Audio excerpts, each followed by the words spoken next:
Ang intense ng mga kaganapan ngayon sa abot kamay na pangarap sapagkat malalagay sa peligro ang buhay ni Doc Robert dahil sa gagawin ni Moira sa kanya.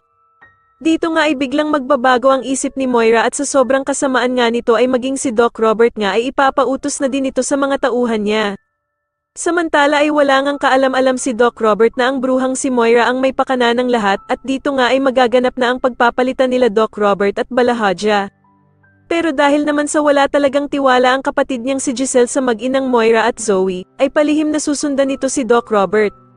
Maging si Annalyn nga ay palihim na susunod din sa ama niyang si Doc Robert dahil sa natatakot nga ito na baka daw kung anong mangyari sa ama niya.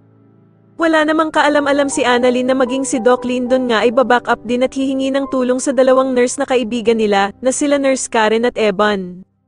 Samantala ay talagang paiiralin pa din ni Moira ang kasamaan niya at dito nga ay maiisipan niyang takutin at paglaruan itong si Doc Robert.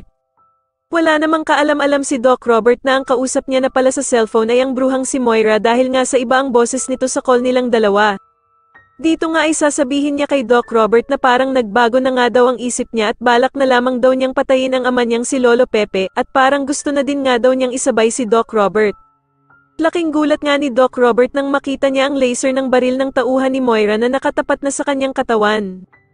Sa kabilang banda naman ng makauwi naman si Doc Carlos ay bigla niyang makikita ang kotse ng anak niyang si Harry, kaya naman ay agad na magtataka ito kung ano ang ginagawa ng kanyang anak sa bahay nila. Wala namang kaalam-alam si Doc Carlos na nakatitig na pala sa kanya si Lynette sa gilid subalit hindi nga ito makasigaw dahil sa nakabantay sa kanya ang mga clown na tauhan ng bruhang si Moira.